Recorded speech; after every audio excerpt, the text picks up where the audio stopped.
Article 21 and today we will continue the same topic calorimetry and latent heat.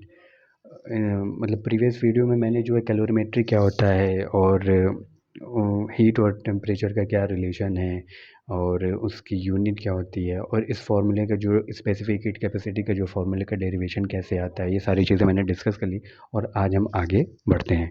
ठीक है, तो without a delay हम शुरुआत करते हैं। Let's begin. देखिए, यहाँ पे मैंने पिछले वाले वीडियो में बताया था कि स्पेसिफिक हीट कैपेसिटी क्या होती है फॉर स्पेसिफिक हीट कैपेसिटी क्या होती है, one unit gram of any substance to increase the temperature by 1 degree Celsius the required heat is equal to specific heat capacity of the substance. मतलब इसको language easy language में समझे तो 1 gram of किसी भी सब्सटेंस, जैसे ये मान लीजिए सब्सटेंस है, इसकी अगर जो है मास है 1 ग्राम है, ठीक है, यूनिट मास है 1 ग्राम है, 1 ग्राम सब्सटेंस है और इसका जो हमको टेम्परेचर जो है राइज करना है बाई 1 डिग्री सेल्सियस से। मतलब जो भी इसका इस प्रेजेंट टाइम में जो भी टेम्परेचर है, सपोज दैट 14 डिग्री सेल्सियस है, तो हमको इसको 15 डिग्री सेल्सियस तक बढ़ाना है। तो हमको सिर्फ 1 डिग्री सेल्सियस इसका टेम्परेचर राइज करना है, तो हमें बाहर से जितनी भी हीट की रिक्वायरमेंट होगी, है ना, जो हम इसको हीट देंगे यानी जो हम इसको एनर्जी सप्लाई करेंगे, वही क्या कहलाएगी, इस सब्सटेंस की, इस बॉडी की या इस सब्सटेंस की स्पेसिफिक हीट कैपेसिटी होगी। स्पेसिफिक हीट कैपेसिटी हर एक सब्सटेंस की अलग अलग होती है, हर एक बॉडी की अलग अलग होती है। वो डिपेंड करता है इस बॉडी के स्ट्रक्चर पे, इसकी केमिकल बॉन्डिंग कैसी है, इसके नेचर पे, है ना। तो जैसे कहते हैं कि वाटर की अलग होगी और क्या नाम है, केरोसिन की अलग होगी। और अगर किसी सब्सटेंस की बात कर लें, जैसे कि आयरन है, एल्युमिनियम है, कॉपर है, इन सारे जो भी एलिमेंट है ना, इनको अगर 1 डिग्री सेल्सियस से हम टेम्परेचर बढ़ाना है तो सब में अलग अलग हीट की रिक्वायरमेंट होगी। अलग अलग हीट की रिक्वायरमेंट ही ये बताता है कि सबकी सारे सब्सटेंस की जो स्पेसिफिक हीट कैपेसिटी है वो अलग अलग है। ठीक है, तो ये क्लियर हो गया होगा मुझे, आई होप सो। तो आगे जो है बढ़ते हैं। अब यहाँ पे हम यूनिट के बारे में बात कर लेते हैं। देखिए, यूनिट निकालने का सबसे अच्छा तरीका क्या होता है, इसको हम जो बोलते हैं कि इसका क्या होता है कि हम इसको जूल में लेते हैं, ठीक है, इसको जूल में। उसके बाद मास को अगर हम 1 ग्राम 1 केजी ले लेते हैं, हम एसआई यूनिट की बात करते हैं, 1 केजी या केजी में लेते हैं, मास की यूनिट क्या है, केजी है, और टेम्परेचर की डिग्री सेल्सियस या केल्विन में, यही होता है। ये जो हीट है इसको जूल में एसआई यूनिट, सबकी यूनिट अलग अलग बता रहा हूँ, मास की केजी, टेम्परेचर की या डिग्री सेल्सियस या केल्विन। तो इसकी यूनिट कैसे निकल के आएगी, देखिए, सी ऊपर क्या है, जूल, नीचे केजी इंटू डिग्री सेल्सियस, ये हो गई इसकी यूनिट। इसको लिखने का सही तरीका क्या है, joule oblique KG degree Celsius, या और अच्छे से अगर लिख सकते हैं जूल, ये नीचे है, इसको ऊपर ले जाएंगे तो क्या लिखेंगे, केजी पे -1, डिग्री सेल्सियस पे -1 पार, क्योंकि ये डिनोमिनेटर में, इसको जब न्यूमरेटर में ले जाएंगे तो केजी पे पावर -1, डिग्री सेल्सियस पे पावर -1। ठीक है, अब ये जूल में है तो इसको किलो क्या नाम है, कैलोरी में अगर आपको लिखना है तो कैलोरी लिख सकते हैं, केजी की जगह ग्राम लिख दीजिए -1 और डिग्री सेल्सियस -1। ठीक है, अब जैसे कि मान लीजिए जूल है तो कभी ये भी हो सकता है, देखे क्या क्या हो सकता है, जूल केजी -1 डिग्री सेल्सियस -1, या हो सकता है किलो जूल, अगर किलो उसमें किलो जूल में पूछना चाह रहा है, किलोग्राम डिग्री सेल्सियस -1, या फिर क्या हो सकता है, कैलोरी ग्राम -1 और डिग्री। ये यूनिट, इसके लिए ज़्यादा परेशान होने की ज़रूरत नहीं है, आप एक दो भी जो भी आप याद हो सकता है कर लीजिए, सिर्फ उसके लिए डेफिनेशन के लिए और एक्सप्लेनेशन के लिए। और एग्ज़ाम में जब क्वेश्चन आएगा, जो भी न्यूमेरिकल आएगा, उसमें आपको स्पेसिफाई देगा, जूल केजी में है तो सारा काम आप जूल केजी में करिएगा, किलो जूल में है तो सारा काम, कैलोरी में है तो सारा काम, जो जिसमें दिया रहेगा आंसर भी आपको उसी में निकालना रहेगा। ठीक है, एक चीज़ यहाँ पे और ध्यान दे दी कि 1 कैलोरी इज इक्वल टू क्या होता है, 4.18 जूल होता है, ठीक है, 186 जूल होता है, या फिर इसको अप्रॉक्सीमेट 4.2 जूल कहते हैं, ठीक है। तो आप यहाँ आपको इसको रिप्लेस कर सकते हैं, तो आप क्या कह सकते हैं कि स्पेसिफिक हीट का जो फॉर्मूला हो जाएगा, कैलोरी को 4.2 जूल ग्राम इनवर्स सेल्सियस इनवर्स, बस इसी कैलोरी की जगह 4.2 जूल कर देंगे। इस पर ज़्यादा परेशान होने की ज़रूरत नहीं है, बस इसको नोट कर लीजिए और इसको याद कर लीजिए। कैसे निकाला ये समझ लीजिए, अगर आप भूल भी जाते हैं तो इस फॉर्मूले से आप निकाल सकते हैं, आपको बस इंडिविजुअल सबका यूनिट पता होना चाहिए, ठीक है। अब हम बात करेंगे हीट कैपेसिटी की, ज़्यादा देर नहीं करते हैं। हीट कैपेसिटी क्या होता है, सिंपल से क्या है तो अगर हीट कैपेसिटी क्या, heat required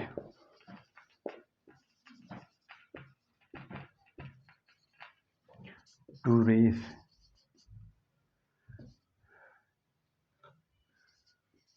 temperature by 1 degree Celsius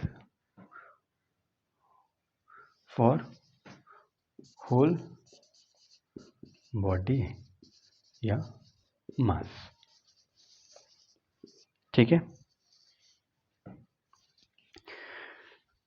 अब देखिए इसमें क्या है कि हीट कैपेसिटी और स्पेसिफिक हीट कैपेसिटी देखिए दोनों में क्या डिफरेंस है, ये तो पहले नोट कर लिया कि हीट रिक्वायर्ड पूरे बॉडी का या पूरे सब्सटेंस का, हम यहाँ पे पर यूनिट मास की बात नहीं कर रहा हूँ, एक सिंगल यूनिट की बात नहीं कर रहा हूँ, हम पूरे पूरे बॉडी की बात कर रहा हूँ, है ना। जैसे कि इस पूरे बॉडी की बात कर रहा हूँ कि इस पूरे बॉडी का 1 डिग्री सेल्सियस राइज करने के लिए जितनी हमें हीट की रिक्वायरमेंट होगी वो इस सब्सटेंस की हीट कैपेसिटी होगी।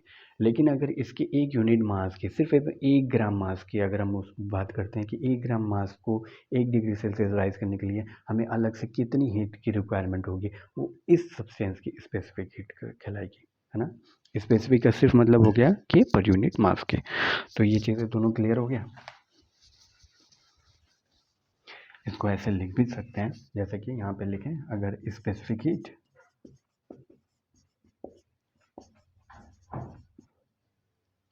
यहाँ पे हीट कैपेसिटी, ठीक है, यहाँ क्या है यूनिट मास के लिए, यहाँ क्या है होल बॉडी के लिए, होल बॉडी के लिए, ठीक है। टेम्परेचर क्या है डेल्टा टी 1 डिग्री सेल्सियस, 1 ही डिग्री सेल्सियस राइज करना है, इसका भी delta T 1 degree Celsius rise करना है। जो इसकी हीट की रिक्वायरमेंट होगी वो क्या होगी स्पेसिफिक हीट हो जाएगी, और जो इसमें हीट की रिक्वायरमेंट होगी वो हो जाएगी हीट कैपेसिटी हो जाएगी। अब इसका जो है आपको ये भी पता है कि स्पेसिफिक हीट के जो क्या नाम है यूनिट होती है वो क्या होती है बताइए, joule KG inverse degree Celsius inverse, ठीक है। यहाँ पे डिग्री सेल्सियस इनवर्स, यहाँ पे क्या है सिर्फ हमें क्या देखना था, हीट कैपेसिटी मतलब हीट रिक्वायर्ड, ठीक है, 1 डिग्री सेल्सियस, है ना। तो क्या हो जाएगा जी heat capacity, sorry heat capacity, heat capacity इसको सी डैश से, इसको सी से रिप्रेजेंट करते हैं तो इसको सी डैश से, आगे थोड़ा सा डिफरेंस दिखे कि हीट कैपेसिटी को सी डैश से रिप्रेजेंट करते हैं और इसको हीट, इसको स्पेसिफिक हीट को सी से। तो इसमें क्या होता है heat required to raise a whole body temperature by 1 degree Celsius, ठीक है। तो इसमें क्या हुआ आपको अब इसको हम इससे कैसे रिलेट करेंगे, देखिए जैसे कि अभी ये चीज़ देखा था आपने C इज इक्वल टू, ठीक है, C इज इक्वल टू क्या था delta Q divided by M into delta T, ठीक है। अब ये क्या आपका स्पेसिफिक हीट कैपेसिटी। अब डेल्टा Q अगर हम बात करें is equal to C into M into delta T. ठीक है, यहाँ पे से डेल्टा टी को हम क्या करेंगे 1 डिग्री सेल्सियस पुट कर देंगे, यानी 1 रख दिया तो हमें क्या आएगा C into M delta Q. अब ध्यान दीजिएगा, ये है स्पेसिफिक हीट कैपेसिटी, ये है मास। हमने देखिए स्पेसिफिक हीट कैपेसिटी से शुरू किया है काम। हमें अभी ये डेरिवेशन देखा था ना कि C जो स्पेसिफिक हीट कैपेसिटी होता है delta Q divided by M into delta T. हमें ये पता था कि हीट कैपेसिटी में होल बॉडी मास रखते हैं, मास को वन यही नहीं कहते हैं, होल बॉडी मास, तो जितना मास होगा वही रखेंगे। डेल्टा टी क्या कहते हैं 1 डिग्री सेल्सियस राइज, तो 1 डिग्री सेल्सियस राइज किया तो इसको डेल्टा टी की जगह हमने 1 रख लिया, तो delta Q is equal to C into M into यहाँ पे 1 लिख लीजिए। ठीक है, अब यहाँ पे delta Q is equal to specific heat capacity into M. ठीक है, ये क्या होगा कि ये जो डेल्टा क्यू ये बताएगा क्या हीट कैपेसिटी। ठीक है, क्योंकि हीट कैपेसिटी होता क्या है कि होल बॉडी का 1 डिग्री सेल्सियस राइज करने में जितनी भी हीट की रिक्वायरमेंट होगी वही क्या कहलाएगी हीट कैपेसिटी। तो जितनी भी हीट की रिक्वायरमेंट हो रही है पूरे बॉडी के टेम्परेचर को 1 डिग्री सेल्सियस राइज करने के लिए, 1 डिग्री सेल्सियस राइज करने के लिए, तो जो भी हीट लगेगी उसको क्या कहेंगे हीट कैपेसिटी। उसको रिप्रेजेंट करते हैं C डैश से, C dash is equal to heat capacity specific heat capacity into M. ये एक फॉर्मूला डिराइव होके आया है जो बहुत इंपॉर्टेंट है कि हीट कैपेसिटी और स्पेसिफिक हीट कैपेसिटी के बीच में जो रिलेशन होता है वो ये होता है heat capacity is equal to specific heat capacity into mass M. अब एक सिर्फ लैंग्वेज से ये समझिए कि हमने बोला कि स्पेसिफिक हीट में यूनिट मास होता है, सारी चीज़ें सेम है, 1 डिग्री सेल्सियस राइज करना है बॉडी का टेम्परेचर, बट क्या है कि उस बॉडी का जैसे कहते हैं ना कि इस बॉडी के 1 ग्राम का पर यूनिट मास को हमको टेम्परेचर 1 डिग्री सेल्सियस राइज करना है, जो हीट की रिक्वायरमेंट होगी वो क्या कहलाएगी स्पेसिफिक हीट कहलाएगी। इस पूरे बॉडी का 1 डिग्री सेल्सियस राइज करना है जो हीट की रिक्वायरमेंट होगी वो क्या कहलाएगी हीट कैपेसिटी होगी।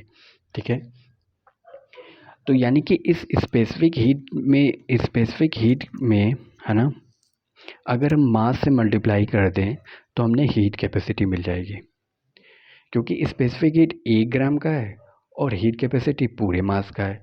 तो 1 ग्राम का अगर हमें पता चल जाता है क्या है, तो हमें पूरे मास का पता करने के लिए सिर्फ इसमें m से मल्टीप्लाई यानी कि इसमें मास से मल्टीप्लाई करना पड़ेगा। ठीक है, तो वही देखिए फॉर्मूला में भी आया है कि इस हीट कैपेसिटी है ना, स्पेसिफिक हीट कैपेसिटी में सिर्फ मास से मल्टीप्लाई कर दो, मतलब अगर स्पेसिफिक हीट कैपेसिटी हमें इसकी पता चलेगी हमें इतनी, इसकी स्पेसिफिक हीट इतनी है, तो इस पूरे बॉडी का जो मास होगा ना उसमें मल्टीप्लाई कर देंगे तो हमको क्या करेगी इस पूरे बॉडी की हीट कैपेसिटी पता चल जाएगी।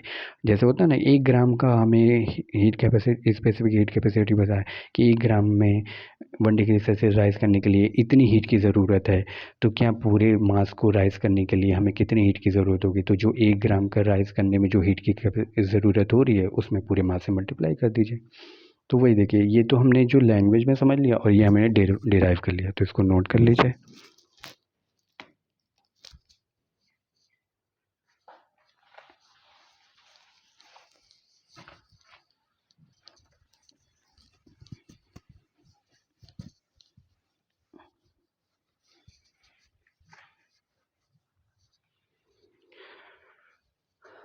अब एक क्वेश्चन है जो हम समझते हैं बहुत इजी क्वेश्चन है।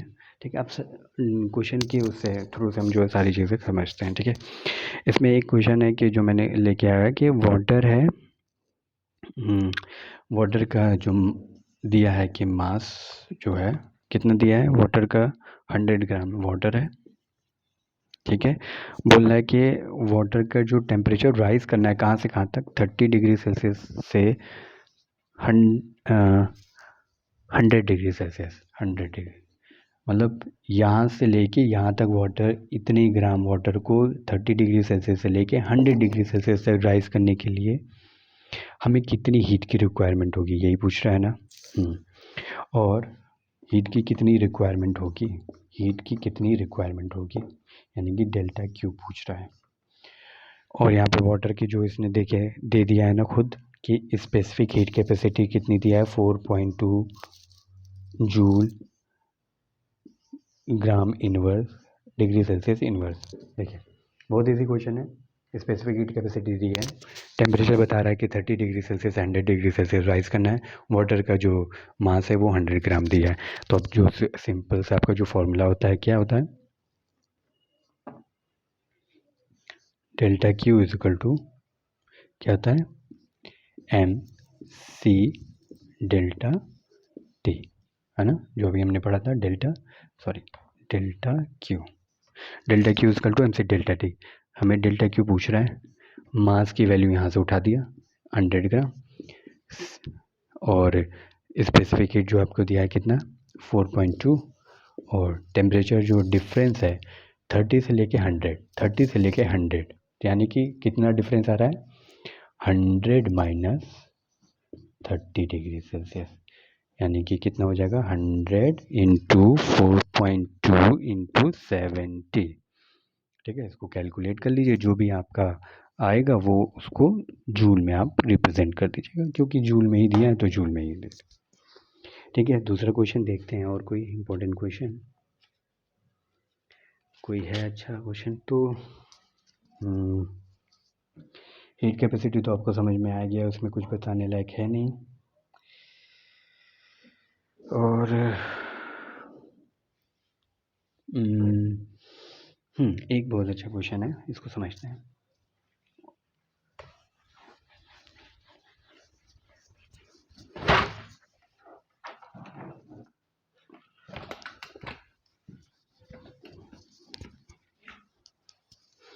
एक क्वेश्चन बहुत अच्छा है कि हीटर की जो पावर दी है, हीटर की पावर दी है कितनी 100 नहीं 1000 वाट है कि क्या है, 1000 वाट हीटर की पावर दी है। जो स्विच ऑन है कितना स्विच है फॉर 8 मिनट, मतलब 8 मिनट के लिए हमने इसको जलाया है। ठीक है, ऑन किया है, उसके बाद बोल रहा है कि heat supply by heat raises temperature 2 gram of liquid from इतना। ठीक है, तो पूछ रहा है कि कितनी हीट इसने सप्लाई की होगी। ठीक है, 2 ग्राम ऑफ लिक्विड है जिसका टेम्परेचर राइज कहाँ से है 10 डिग्री सेल्सियस से लेके 90, हाँ 90 डिग्री सेल्सियस। देखिए क्वेश्चन समझिए, 2 ग्राम कोई लिक्विड है, उसमें हमने हीटर लगाया है ना, तो हीट इस लिक्विड का टेम्परेचर 10 डिग्री सेल्सियस से 90 डिग्री सेल्सियस हो जा रहा है। तो बस पूछ रहा है कि इस लिक्विड को इतने टेम्परेचर राइज करने के लिए इस हीटर ने कितनी एनर्जी दी होगी, कितनी हीट सप्लाई की होगी। ठीक है, अब यहाँ पे एक काम सोचिए, हमें स्पेसिफिक क्या पूछ रहा है, ये सप्लाई बाय रेजर। ठीक है, ठीक है,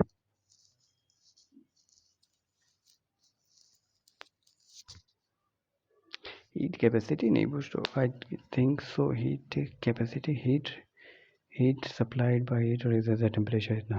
ठीक है, ठीक है, ठीक है।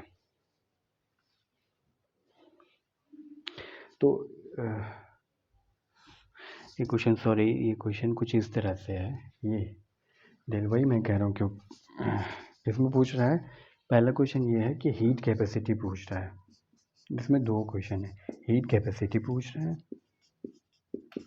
है ना लिक्विड की, और दूसरा क्वेश्चन ये पूछ रहा है स्पेसिफिक हीट कैपेसिटी क्या है, स्पेसिफिक हीट कैपेसिटी लिक्विड की। ठीक है, दो चीज़ें हैं। अब देखिए इसमें जो हीटर है जो पावर सप्लाई कर रहा है 8 मिनट के लिए, 2 ग्राम ऑफ लिक्विड है, उसका टेम्परेचर राइज हो रहा है 10 डिग्री सेल्सियस से 90 डिग्री सेल्सियस। तो heat capacity specific heat capacity दो निकालना है। तो पहले हम समझते हैं हीट कैपेसिटी। देखिए हीट कैपेसिटी के लिए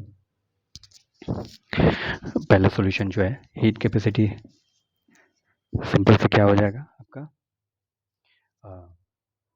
यहाँ पे देखिए हीटर की जो पावर दी पी वो दिया है 1000 वाट। ठीक है, और टाइम कितना दिया है 8 मिनट्स, 8 मिनट्स। तो हम जानते हैं कि जो डेल्टा क्यू होगा, यानी कि हीट जो होगा डेल्टा क्यू, हम ये फॉर्मूला जानते हैं फिजिक्स में, P is equal to W/T, है ना। W इज इक्वल टू क्या हो जाएगा, P इंटू टी, यानी पावर इंटू टाइम। ये W क्या होता है, एनर्जी ही होता है, जिसको हम यहाँ पे थोड़ी देर के लिए डेल्टा क्यू से डिनोट कर सकते हैं या फिर एनर्जी कह सकते हैं। ठीक है, तो इतनी एनर्जी उसने सप्लाई किया, अगर पावर इतने मिनट तक ऑन है तो इतनी एनर्जी उसने सप्लाई की होगी। तो क्या होगा कि 1000 इंटू 8, ये मिनट में है, इसको हमने सेकंड में कन्वर्ट करेंगे तो 60, तो 1000 इंटू 8 6 80 और 48 1000, ठीक है, 4 टाइम 0। अब ये क्या हो जाएगा आपका जूल में, ठीक है। अब ये आपका आ गया डेल्टा क्यू की वैल्यू। देखिए पावर है, इतने मिनट तक सप्लाई कर रहा है, तो इसको सेकंड में कन्वर्ट करेंगे तो P is equal to W/T, P into T is equal to work, जिसको हम एनर्जी सप्लाई कहते हैं, जिसको हम डेल्टा क्यू से रिप्रेजेंट करते हैं, वो आ गई मेरी 48, 4 टाइम 0, ठीक है, 4,80,000। तो अब यहाँ से हम हीट कैपेसिटी और स्पेसिफिक हीट कैपेसिटी कैसे निकालेंगे, देखिए।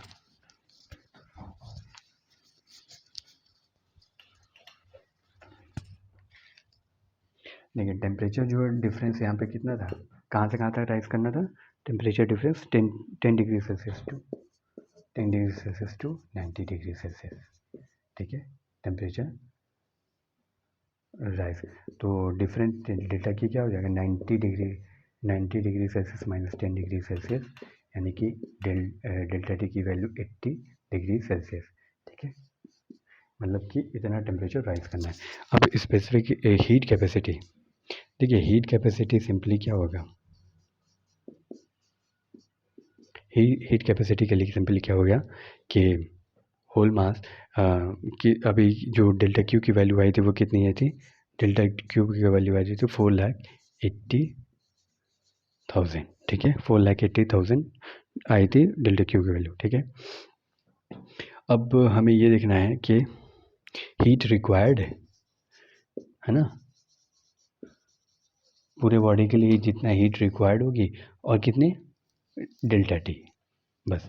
हीट कैपेसिटी क्या होगा, पूरे बॉडी के लिए कितनी हीट रिक्वायर्ड है उसके टेम्परेचर को इंक्रीज़ करने के लिए, जितना टेम्परेचर बोलना है इसके टेम्परेचर पूरे बॉडी के इतने टेम्परेचर को, तो इतने टेम्परेचर राइज करने के लिए जितनी हीट रिक्वायर्ड होगी। तो यहाँ पे जो हीट सप्लाई कर रहा है हीटर, वो कितना हो जाए 4,80,000, ठीक है, डिवाइडेड बाई डेल्टा की वैल्यू हो जाएगी 80, ठीक है, तो ये कितना हो जाएगा 6,000 आ जाएगा जूल, ठीक है। हीट कैपेसिटी क्या, वो जूल और degree Celsius, inverse of degree Celsius, तो ये हो जाएगी आपकी हीट कैपेसिटी, ठीक है। अब दूसरी बात करते हैं कि स्पेसिफिक हीट कैपेसिटी। अब देखिए सिंपल है, स्पेसिफिक हीट कैपेसिटी है ना, हम ये जानते हैं ना, देखिए ये छोड़िए, हम ये जानते हैं ना कि जो हीट कैपेसिटी होती है वो specific heat capacity into mass होती है। हमें ये पता है कितना है 6,000, मास हमें पता है कितना है, मास इसमें दिया होगा, हाँ 2 kg लिक्विड है, 2 kg लिक्विड है, ठीक है, 2 kg लिक्विड है, ये हीट कैपेसिटी, सॉरी ये स्पेसिफिक हीट कैपेसिटी है ना, ये हीट कैपेसिटी, ये specific heat capacity. Specific heat capacity में मास से मल्टीप्लाई करते हैं तो heat capacity, specific heat capacity में मास से मल्टीप्लाई करते हैं तो हीट कैपेसिटी, ठीक है। हीट कैपेसिटी की वैल्यू आ गई कितनी 6,000, स्पेसिफिक हीट कैपेसिटी निकालना है इंटू मास, ठीक है, डिवाइड बाई 2, तो क्या आ जाएगा सी की वैल्यू 3,000 जूल। अब यहाँ पे ध्यान देखिए, स्पेसिफिक हीट कैपेसिटी की वैल्यू 3,000 जूल आ रही है और हीट कैपेसिटी की वैल्यू 6000 जूल आ रही है, जो अभी तक हम समझ रहे थे, है ना। सॉरी, इसका वो 2 kg था ना, 2 kg, तो kg इनवर्स और सेल्सियस इनवर्स, ठीक है, यूनिट लिखना मत भूलिएगा। तो यहाँ पे ये ध्यान दीजिए, जो अभी तक हम समझ रहे थे, जो लिक्विड का मास है ना, मास ऑफ लिक्विड कितना है, लिक्विड का मास कितना था, 2 ग्राम, ठीक है। देखिएगा, ध्यान दीजिएगा, 1 ग्राम को 3000, तो 2 ग्राम को 6000, यानी कि स्पेसिफिक हीट कैपेसिटी 1 ग्राम में इतना डिग्री सेल्सियस राइज करने में जो एनर्जी लगती है उसको कहते हैं। जबकि हीट कैपेसिटी में पूरे बॉडी में, यानी पूरा 2 ग्राम को इतने डिग्री सेल्सियस यानी 80 डिग्री सेल्सियस राइज करने में लगी एनर्जी को हीट कैपेसिटी कहते हैं। तो यहाँ से आपको जो सॉल्यूशन से भी आपको ये दिख रहा है कि ये 1 ग्राम का है, ये पूरी बॉडी, ये 1 ग्राम, ये पर यूनिट, ये पूरी बॉडी, ये पर यूनिट, ये पूरी बॉडी, पर यूनिट का स्पेसिफिक हीट, पूरी बॉडी को हीट कैपेसिटी, सब चीज़ सेम होती है, बस इसमें क्या होती है, इसमें पूरी बॉडी को 1 डिग्री सेल्सियस, इसमें बने, इनके बीच का जो ये रिलेशन बहुत इंपॉर्टेंट है, ये याद रखिएगा। अगर स्पेसिफिक हीट पता है तो आप हीट कैपेसिटी कैसे निकालेंगे, हीट कैपेसिटी पता है तो स्पेसिफिक हीट कैसे निकालेंगे, ठीक है। तो आज के लिए इतना ही, फिर अगले सेशन में मिलते हैं कुछ अच्छे बेहतरीन क्वेश्चन के साथ। तब तक अपना ख्याल रखिए, बाय बाय, टेक केयर।